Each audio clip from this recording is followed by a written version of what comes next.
কোনটা নাম্বার 11 তাই তো? তো এবার কি দেওয়া আছে? y = x/√1 তাহলে y ইকুয়াল দেওয়া আছে x/√1 + x²। এটা দেওয়া আছে y। আচ্ছা এবার শুনবি, টাকা যেটা আমাদের প্রমাণ করতে বলছে সেটা থেকে একটু লক্ষ্য কর। যেটা প্রমাণ করতে বলছে সেটা হচ্ছে কি, যে x³ dy dx ইকুয়াল হচ্ছে y³। তার মানে আমাদের x³ লাগবে, y³ লাগবে। কিউব দেখ, কিউব আমরা কি রকম ভাবে আসতে পারি? যদি ধরে যে x⁴ থাকতো, ডেরিভেটিভ করলে কত x³ পাইতাম। কিন্তু এখানে তো x⁴ পাওয়ার চান্স হচ্ছে না। কিন্তু এরকমটা হতে পারে, যেহেতু স্কয়ার ফর্মে আছে, আমরা যদি এরকম পাই যে 1/x², তাহলে এটা উপরে চলে গেলে কত? x⁻²।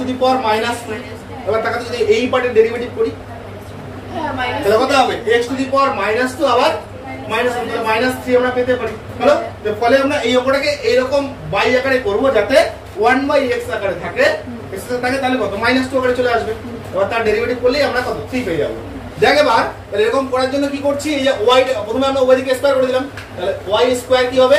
উভয় দিকে বর্গ, তাহলে x²/1 + x²। তাহলে কি y² টা উপরে রেখে আমাদের লাভ হচ্ছে না, y² টা আমরা নিচে রাখবো। তাহলে কি লিখবো পরের লাইনে? তাহলে এটা হচ্ছে 1/y² লিখছি, এটা উল্টে গেলে 1 + x² বাই কত? x² উল্টে গেল, তাই না? তাহলে কি পরের লাইনে 1/y², এটা বল 1/x² একটা প্লাস x²/x², 1। তাহলে পরের লাইনে আমরা লিখতে পারি কত?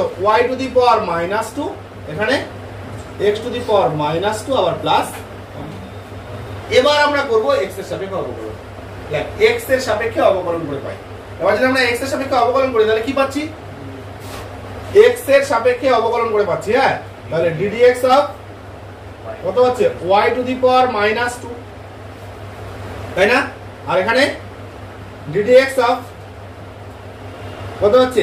x⁻² প্লাস 1 এরকম পাচ্ছি। আচ্ছা y⁻² অবকলন কি হবে? y⁻² সামনে চলে আসবে। আচ্ছা তাহলে বা কত হচ্ছে? -2 আবার y⁻² কত? -2 আবার -1। যেহেতু এটা x না y, তার জন্য আমার ডেরিভেটিভ কত? dy dx। বুঝা গেল কি? আর এদিকে কত? দেখ -2 আবার x এর পাওয়ার কত? -2 -1 হলো।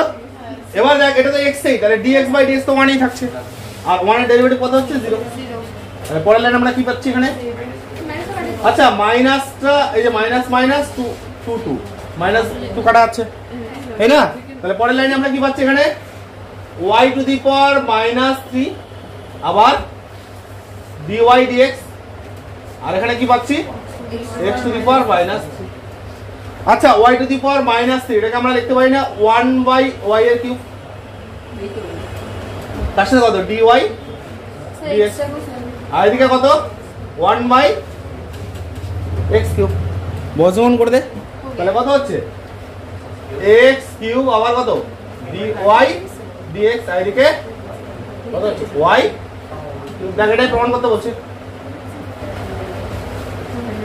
বুঝা গেল তো?